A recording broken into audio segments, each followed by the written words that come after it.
Hello दोस्तों, नमस्कार। एक बार फिर से आपका स्वागत है अपने YouTube channel unique study point पर। और अपन पढ़ रहे थे गणित शिक्षण से विधियाँ, जिसमें अपनी पहली जो विधि है वो चल रही थी प्रयोजना विधि। और प्रयोजना जो विधि है उसकी परिभाषाएं हम कर चुके थे। आगे की चीज़ें अपन देखते हैं कि प्रयोजना क्या चीज़ होती है। प्रयोजना जो विधि है इसका जो विकास, प्रयोजना विधि का जो विकास है वो किया गया था किलपैट्रिक के द्वारा। किलपैट्रिक, और किलपैट्रिक एक मनोवैज्ञानिक थे जो कि प्रयोजनवादी थे। कैसे थे? प्रयोजनवादी। और ये कहते हैं कि बालक को अपने स्वयं के आधार पर काम करने दीजिए, बालक अपने आप क्या करेगा, सीखता चला जाएगा। ये जो किलपैट्रिक थे वो थे जॉन डीवी के शिष्य, जॉन डीवी के शिष्य थे। और जॉन डीवी भी एक प्रकार से क्या थे, प्रयोजनवादी थे, प्रयोजनवादी थे। लेकिन जॉन डीवी इस विधि का निर्माण करने में सक्षम नहीं हो पाए। फिर उनके शिष्य आए किलपैट्रिक, जिन्होंने क्या कर दिया, प्रयोजना विधि का विकास कर दिया, निर्माण कर दिया। और इस विधि में क्या किया जाता है कि बालकों को स्वयं जितनी भी जो समस्याएं होती हैं उनका समाधान करने का अवसर प्रदान किया जाता है। बालक अपनी मेहनत के आधार पर अलग अलग जो सोपान हम पढ़ेंगे उन सोपानों के अधीन होते हुए छात्र समस्याओं का समाधान करता है। देखिएगा कौन कौन से वो पद हैं, सोपान है, वो देख लेते हैं।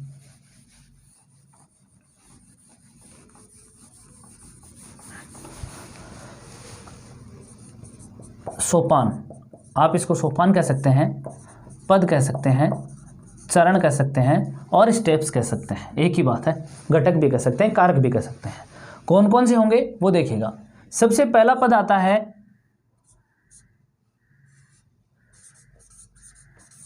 परिस्थिति उत्पन्न करना। सबसे पहला पद है परिस्थिति उत्पन्न करना।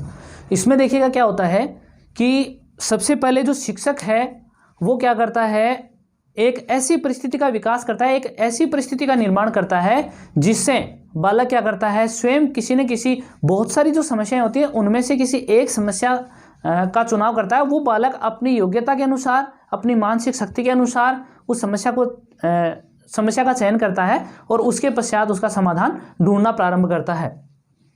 जैसे मान लीजिए अगर इस चीज़ को अपन एक उदाहरण की सहायता से समझने का प्रयास करें तो देखो, जैसे मान लीजिए एक कोई दौड़ की प्रतियोगिता है और उस दौड़ की प्रतियोगिता में मान लीजिए 5 किलोमीटर की, 10 किलोमीटर, 5 किलोमीटर, 2 किलोमीटर, 1 किलोमीटर, ऐसी कोई दौड़ रखी गई है। ठीक है, ऐसी कोई दौड़ रखी गई है।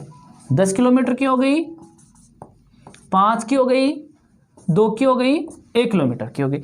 अब इसको अगर कोई बालक है वो अगर जीतता है तो इसका मतलब उसको मिलेंगे, जैसे मान लीजिए 1000 रुपये। इसको जीतता है तो मिलेंगे 500 रुपये, इसको जीतता है तो 200 और इसको जीतता है तो 100 रुपये उस बालक को मिल जाएंगे। ऐसा एक क्या किया गया है, विकास किया गया है। ठीक है। अब इसमें क्या होता है कि जैसे ये जो बालक है, अब जो भी बालक होगा अपनी परिस्थिति के अनुरूप क्या करेगा, बालक चयन करेगा। जैसे मान लीजिए कोई बालक है वो कहता है कि मैं 10 किलोमीटर दौड़ सकता हूं, इसका मतलब वो क्या करेगा, इस परिस्थिति का, शिक्षक ने यह परिस्थिति सबके सामने रख दी कि बालकों को क्या दिया जाएगा, ये दिया जाएगा।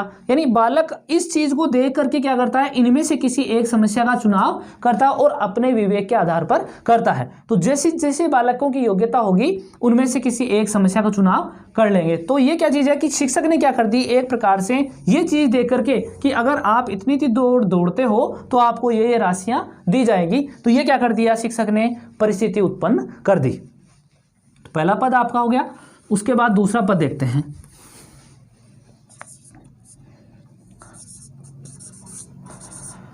कार्यक्रम बनाना,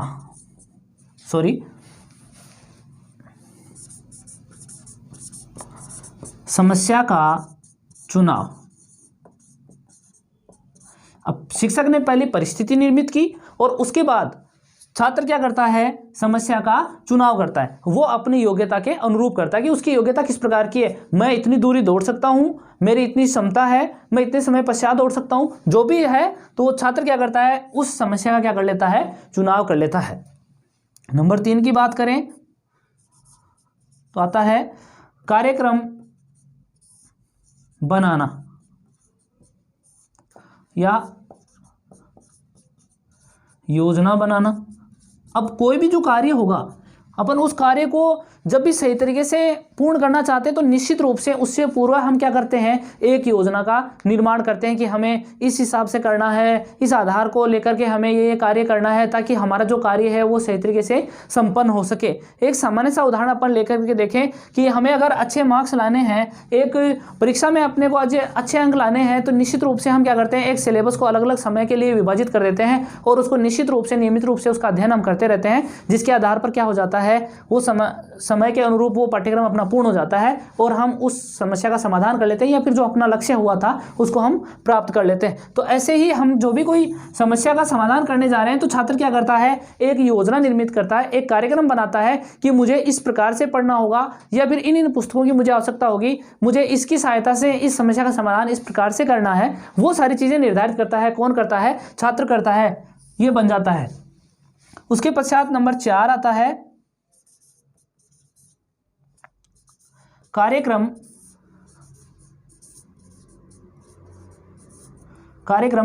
क्रियान्वित करना। कार्यक्रम क्रियान्वित करना। अब इसमें क्या होगा कि जैसे जैसे छात्र ने जो योजना बनाई थी उस योजना के अनुरूप क्या करता है, छात्र कार्य करना प्रारंभ कर देता है कि हमने निर्धारित किया था कि मुझे इन पुस्तकों का अध्ययन करना है, मुझे इन सहायक सामग्रियों का उपयोग करते हुए इस समस्या का समाधान करना है, इतने समय तक मुझे ये कार्य करना है ताकि समस्या का समाधान मैं कर सकूं। तो वो चीज़ें यहाँ पर है। अब छात्र क्या करता है, वो काम करना प्रारंभ कर देता है। ठीक है। इसके पश्चात आता है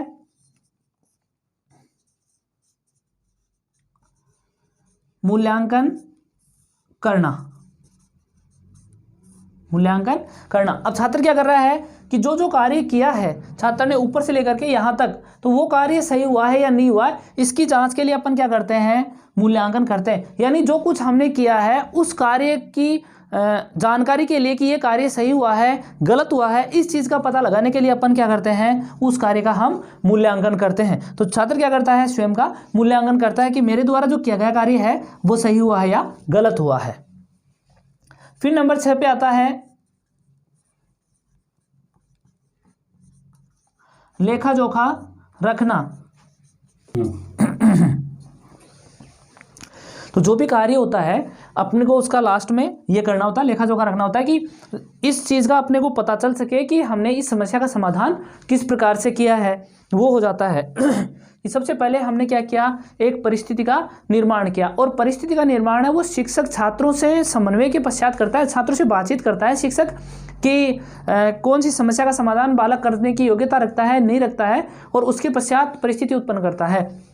तो पहला पद हो जाता है। उसके बाद समस्या का चुनाव करता है छात्र अपने विवेक के आधार पर कि मेरी योग्यता क्या है, मेरी मानसिक क्षमता किस प्रकार की है, उसके आधार पर वो क्या कर लेता है, समस्या का चुनाव कर लेता है। और उस समस्या का समाधान करने के लिए वो क्या करेगा, एक कार्यक्रम निर्धारित करता है कि मुझे इस कार्य से होते हुए इन पुस्तकों की सहायता से, इस प्रकार की सहायक सामग्री के माध्यम से मुझे इस समस्या का समाधान करना है। और फिर उसके पश्चात जो समस्या का निर्माण उसने किया, कार्यक्रम का निर्माण उसने किया था, योजना उसने एक निर्धारित की थी, उस योजना के अनुरूप छात्र क्या करता रहता है, कार्य करता रहता है। और फिर उसके पश्चात उसका क्या कर लिया जाता है, मूल्यांकन कर दिया जाता है। तो ये सारी चीज़ों जो है, हर एक जो पद है वो कहाँ रखा जाता है, लेखा जोखा के अंतर्गत रखा जाता है कि हमने इस प्रकार से होते हुए समस्या का समाधान किया है। फिर लास्ट में आता है निर्देशन। और ये जो निर्देशन है वो शिक्षक द्वारा दिया जाता है कि कहाँ पर आपने त्रुटि की है, किस प्रकार की त्रुटि की है, इसका समाधान आपको किस प्रकार से, या इसमें किस प्रकार का सुधार आपको करना चाहिए था, कौन सी दूसरी सहायक सामग्री के माध्यम से आप समस्या का समाधान सरलता से कर सकते थे। वो सारी चीज़ें किसके अंतर्गत आती हैं, निर्देशन के अंतर्गत आती है। तो इसमें 2 ही पद ऐसे होते हैं, परिस्थिति और निर्देशन, ये तो शिक्षक के अधीन होते हैं। बाकी पूरे के पूरे जो पद हैं वो छात्र के अधीन होते हैं। इसलिए ये जो विधि है वो पूर्णतः कैसी विधि है, बालक केंद्रित विधि है, अध्यापक केंद्रित विधि नहीं है। कैसी विधि है, बालक केंद्रित विधि है। तो पूछा जा सकता है कि प्रयोजना विधि के जनक कौन है, प्रश्न एक आ सकता है, तो ये हुआ किलपैट्रिक, और ये आया हुआ है, कई बार पूछा गया है, ये प्रश्न महत्वपूर्ण है। एक प्रश्न ये पूछा जा सकता है कि परियोजना विधि है तो बालक केंद्रित है, शिक्षक केंद्रित है, या अन्य दो ऑप्शन और देकर के पूछा जा सकता है। तो ये जो विधि है वो पूर्णतः कैसी है, बालक केंद्रित है। देखते हैं परियोजना विधि के गुण। अब इस विधि के गुण कौन कौन से हैं तो वो देखिएगा। पहला गुण ये है कि छात्र स्वयं कार्य करके सीखता है। तो इसका मतलब ये हो जाता है कि छात्र में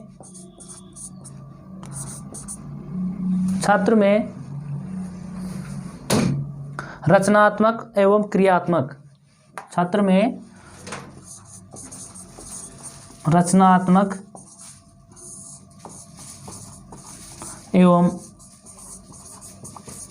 क्रियात्मक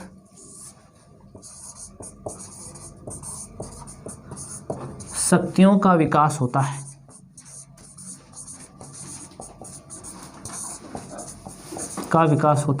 पहला गुण क्या हो गया कि छात्र रचना करना सीखता है और कार्य करना सीखता है। क्यों करना सीखता है? क्योंकि छात्र को स्वयं कार्य करना पड़ता है और हर समस्या का समाधान छात्र स्वयं करता है। नंबर 2 की बात करें, इससे यानी इस विधि से इससे छात्रों में आत्मनिर्भरता एवं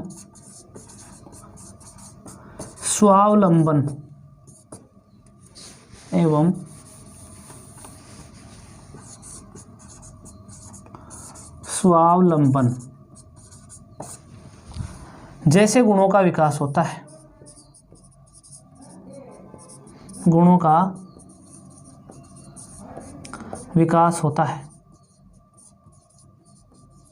छात्रों में क्या होगा? आत्मनिर्भरता आती है और स्वावलंबन, क्योंकि छात्र स्वयं कार्य करता है। नंबर 3,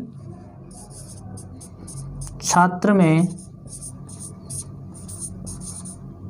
चिंतन, मनन, निर्णय जैसी शक्तियों का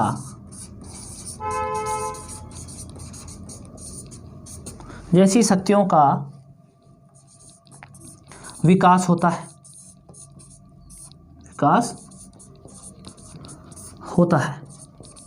यानी जो छात्र है वो क्या करेगा? समस्या समाधान करने के लिए निश्चित रूप से क्या करता है? चिंतन करता है और स्वयं निर्णय लेता है कि मुझे इस समस्या का समाधान किस विधि के माध्यम से, किस पद के माध्यम से, किस सहायक सामग्री के माध्यम से करना है। तो वो निर्णय किस पर निर्भर रहता है? छात्र पर निर्भर रहता है। इसलिए छात्र में क्या हो जाता है? इन शक्तियों का विकास हो जाता है। नेक्स्ट देखते हैं, इस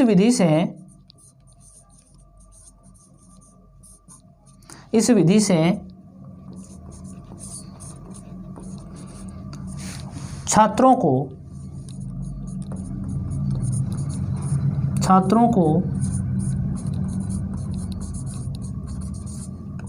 गृह कार्य से मुक्ति मिलती है। गृह कार्य से क्या होता है? मुक्ति मिलती है। क्यों मिलती है? क्योंकि छात्रों को गृह कार्य देने की आवश्यकता नहीं है। छात्र नियमित रूप से व्यस्तता बनी रहती है। कहाँ पर? कक्ष के दौरान ही, जहाँ पर विद्यालय में छात्र को इस विधि के माध्यम से पढ़ाया जा रहा होता है, तो उसको वहीं पर कार्य दे दिया जाता है। तो एक प्रकार से उसे गृह कार्य देने की आवश्यकता नहीं होती है। आगे वाला देखते हैं, नंबर 5, इस विधि से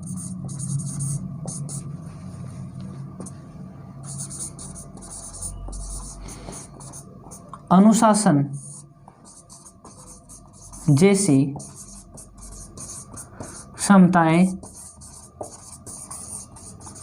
विकसित होती हैं। छात्र में क्या हो जाता है, अनुशासन बन जाता है। क्यों बन जाता है? क्योंकि प्रत्येक छात्र को अपनी अपनी समस्या समाधान के लिए प्रेरित किया जाता है और छात्र लगातार अपने कार्य में व्यस्त रहता है, इसलिए किसी भी प्रकार से वो दूसरे कार्य में अपनी व्यस्तता नहीं दिखाता और अपने ही कार्य में लगा रहता है। इसलिए क्या है कि इस विधि के माध्यम से अनुशासन जैसी क्षमताएं विकसित हो जाती हैं। तो ये क्या थे, एक प्रकार से इस विधि के गुण थे कि छात्र क्या क्या कर सकता है, या इस विधि के माध्यम से छात्रों में कौन कौन से गुणों का विकास किया जा सकता है। आगे देखते हैं प्रयोजना विधि के दोष। प्रयोजना विधि के दोष कौन कौन से दोष, अभी अपने गुण पढ़े थे। पहला दोष यह है कि इस विधि के माध्यम से छात्रों को क्रमबद्ध अध्ययन नहीं होता, या हम जो भी कोई किसी भी विषय को पढ़ते हैं तो निश्चित रूप से हम क्या करते हैं, क्रमबद्ध अध्ययन करते हैं। और विज्ञान यही कहती है कि क्रमबद्ध अध्ययन किया जाना चाहिए। तो वही बात यहाँ होनी चाहिए कि क्रमबद्ध अध्ययन होना चाहिए, लेकिन हर एक बिंदु को पढ़ाने के लिए प्रोजेक्ट मेथड काम में नहीं लिया जा सकता। हर एक बिंदु को पढ़ाने के लिए या अलग अलग जो जितने भी जो बिंदु होते हैं उनको पढ़ाने के लिए अलग अलग शिक्षण विधियों का उपयोग किया जाता है। इसलिए क्या होता है कि एक विधि को हम दूसरी से पढ़ेंगे, एक प्रकरण को दूसरी विधि से पढ़ेंगे, एक प्रकरण को दूसरी विधि से पढ़ेंगे। इसलिए क्या होता है कि क्रमबद्ध अध्ययन नहीं किया जाता। तो पहला दोष यही हो जाता है कि इस विधि से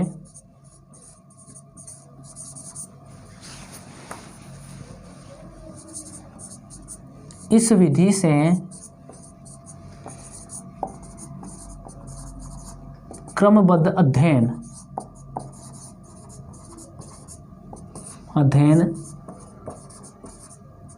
संभव नहीं है।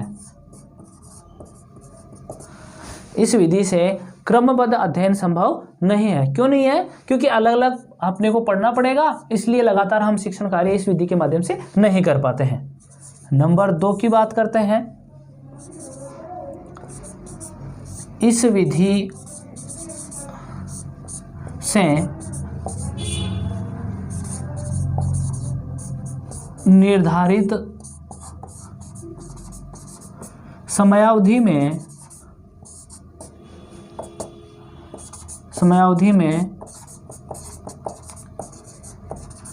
पाठ्यक्रम पूर्ण नहीं हो पाता है। क्यों नहीं होगा? क्योंकि हम क्या करते हैं, पहले वो इस सोपानों पे जाएंगे, अलग अलग पहले शिक्षक क्या करता है, कोई भी बिंदु पढ़ाएगा तो उससे पहले क्या करेगा, एक परिस्थिति निर्मित करेगा, फिर छात्र अपनी योग्यता के अनुसार अपनी क्षमताओं के अनुसार उस प्रकरण का चयन करेंगे, फिर उसके बाद उसका समाधान करेंगे और फिर अलग अलग समय के अनुरूप छात्र उसका मूल्यांकन करेंगे। तो बहुत ज़्यादा समय लग जाता है। इसलिए क्या हो जाता है कि वो अगर इस विधि का उपयोग हम करते रहें तो निश्चित रूप से हमने जो एक निर्धारित समयावधि बना रखी है अपने पाठ्यक्रम पूर्ण होने की विद्यालय में, वो पाठ्यक्रम हम पूर्ण नहीं करवा पाएंगे अगर इस विधि के माध्यम से पढ़ाते। तो एक प्रकार से ये भी क्या है, इस विधि का दोष है। नेक्स्ट देखते हैं, इस विधि से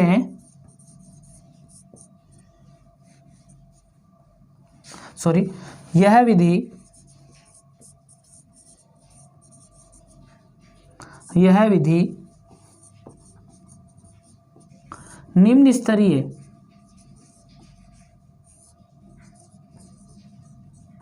निम्न स्तरीय कक्षाओं हेतु उपयोगी नहीं है। क्यों नहीं है? क्योंकि छात्र की इतनी क्षमता विकसित नहीं हो जाती, इतनी उसकी बौद्धिक क्षमता नहीं है, उसका इतना मानसिक विकास नहीं होता है कि वो स्वयं विवेक के आधार पर योजनाएं बनाना, कार्यक्रम को नियमित रूप से लागू करना, फिर मूल्यांकन करना, अपनी विवेक के आधार पर समस्याओं का चयन करना, ये सारी जो गतिविधियां हैं उनका वो निर्धारण नहीं कर सकता। इसलिए क्या है कि ये जो विधि है वो निम्न स्तरीय कक्षाओं के लिए नहीं है, केवल किनके लिए है, उच्च स्तरीय कक्षाओं के लिए है। केवल किनके लिए है? उच्च स्तरीय। क्योंकि उच्च स्तरीय जो बालक होते हैं वो उनमें विवेक होता है, उनकी मानसिक योग्यता इतनी हो जाती है कि वो स्वयं निर्णय ले सकते हैं और अलग अलग जो कार्यक्रम वो निर्मित कर सकते हैं। लेकिन ये जो स्थिति है इसमें ये संभव नहीं है, इसलिए ये निम्न स्तरीय कक्षाओं के लिए उपयोगी नहीं है। आगे वाला देखते हैं कि इस विधि से क्या होता है। एक दोष ये भी है एक प्रकार से इस विधि का कि जितने भी जो विद्यालय होते हैं तो उनमें जो संसाधन अपने को चाहिए होते हैं इस विधि के अंतर्गत पढ़ाने के लिए, वो संसाधन विद्यालय में उपलब्ध नहीं हो पाते हैं, तो उस स्थिति में क्या होता है, इस विधि के माध्यम से शिक्षण करवाना संभव नहीं होता। तो हम लिख सकते हैं कि इस विधि से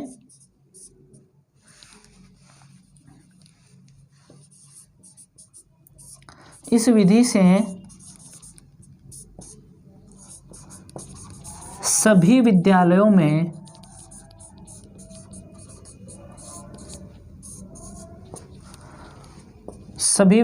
में शिक्षण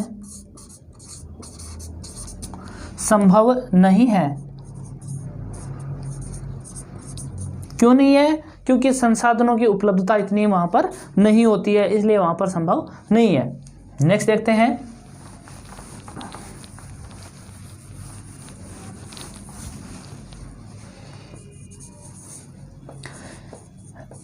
इस विधि से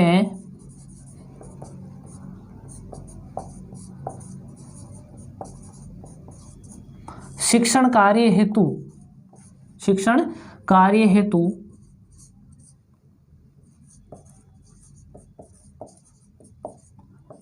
प्रशिक्षित अध्यापकों की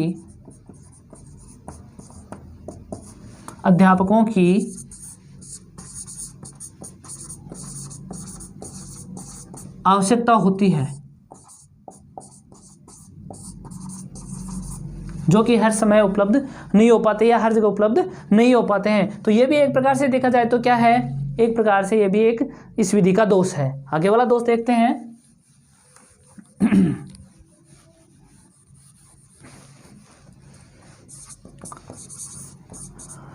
इस विधि से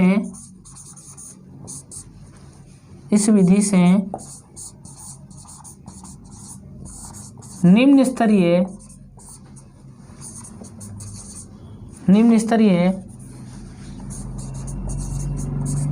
बालकों में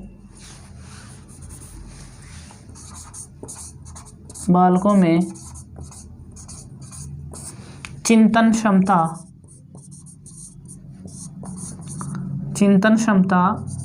विकसित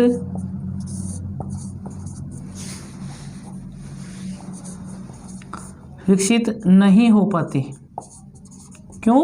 क्योंकि उन बालकों की इतनी क्षमता नहीं होती है जिससे कि वो निर्णय ले सकें, इसलिए उन बालकों में चिंतन नहीं हो पाता या फिर उनकी मानसिक जो शक्तियां हैं उनका विकास संभव नहीं है। तो ये क्या है, इस विधि के दोष हैं। ठीक है, तो अपनी जो प्रयोजना विधि थी वो पूर्ण हो चुकी है, जिसमें हमने सबसे पहले परिभाषाएं देखी हैं, उसके बाद इसके सोपान हमने देखे हैं, उसके पश्चात हमने इसके गुण देख लिए और उसके पश्चात दोष देखे हैं। मुख्य बात इसमें ये रखनी है कि एक तो ये जो विधि है वो कैसी है, बालक केंद्रित है,